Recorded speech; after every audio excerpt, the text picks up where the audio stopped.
AI chatbot Grok ఇప్పుడు చిక్కుల్లో పడింది. రచయిత్రి ఆష్లీ క్లేర్ మస్క్ సంస్థపై కోర్టులో దావా వేశారు. తన అసభ్య చిత్రాలను గ్రోక్ క్రియేట్ చేస్తోందని, దీని వెనుక మస్క్ హస్తం ఉందని ఆమె తీవ్ర ఆరోపణలు చేశారు. అసలు మస్క్ కి ఆష్లీకి మధ్య ఉన్న పాత గొడవేంటి? Watch the story.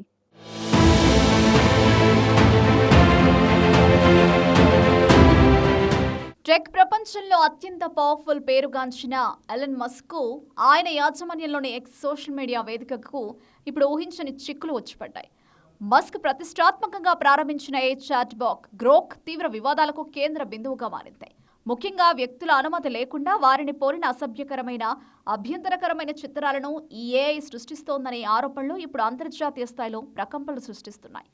ఈ క్రమంలోనే అమెరికాకు చెందిన ప్రముఖ రచయిత్రి ఆష్లీ క్లేర్ న్యూయార్క్ న్యాయస్థానంలో వేసిన దావా ఈ అంశాన్ని మరింత చర్చనీయాంశంగా మార్చింది. తన రూపాన్ని వాడుకుంటూ అత్యంత అసభ్యకరమైన రీతిలో డజన్ల కొద్ది చిత్రాలను గ్రోక్ ఏఐ రూపొందించిందని, దీనివల్ల తన గౌరవానికి తీరని భంగం కలిగిందని ఆమె తన పిటిషన్లో పేర్కొంది.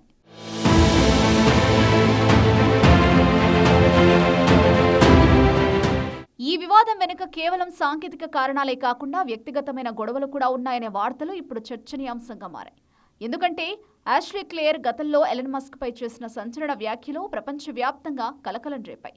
తమ ఇద్దరికి పుట్టిన చిన్నారికి తండ్రిగా మస్క్ పేరు బయటపెట్టవద్దని, ఇందుకు ప్రతిఫలంగా తనకు $15 మిలియన్ భారీ మొత్తాన్ని ఆఫర్ చేశారని ఆమెకు ఇంటర్వ్యూలో వెల్లడించారు. ఈ నేపథ్యంలో తనను వ్యక్తిగతంగా వేధించడానికి, తన ప్రతిష్టను దిగజార్చడానికి మస్క్ యాజమాన్యంలోని సంస్థే కావాలని ఇలాంటి చిత్రాలు సృష్టిస్తోందని ఆమె అనుమానం వ్యక్తం చేస్తున్నారు. ఇప్పటికీ అభ్యంతరకర చిత్రాలను సంస్థ దృష్టికి తీసుకెళ్లినా ఫలితం లేకపోగా మరింత ఎక్కువగా ఆ చిత్రాలు దర్శనమిస్తుండడం తనను దిగ్భ్రాంతికి గురి చేస్తుందని ఆమె ఆవేదన వ్యక్తం చేశారు.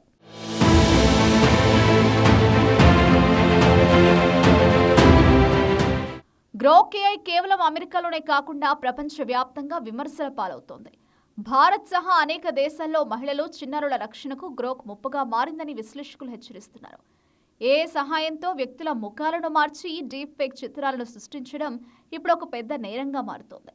ఇప్పటికే ఇండోనేషియా, మలేషియా వంటి దేశాలు గ్రోక్ వినియోగంపై కఠినమైన ఆంక్షలు విధిస్తుండగా బ్రిటన్, యూరప్ దేశాల నుండి ఎక్స్ సంస్థపై ఒత్తిడి పెరుగుతోంది.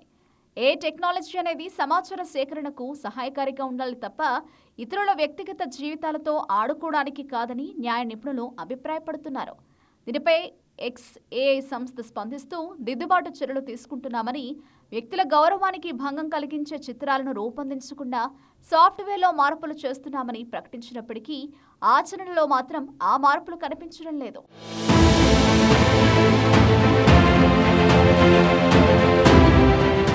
ఈ న్యాయ పోరాటం ఇప్పుడు ఎలన్ మస్క్ సామ్రాజ్యంలో ఒక పెద్ద కుదుపుగా మారే అవకాశం ఉంది. ఒకవైపు ఏ రంగంలో అగ్రగామిగా ఉండాలని మస్క్ ప్రయత్నిస్తుంటే, మరోవైపు ఇలాంటి నైతిక విలువలతో కూడిన వివాదాలు సంస్థ ప్రతిష్టను దెబ్బతీస్తున్నాయి.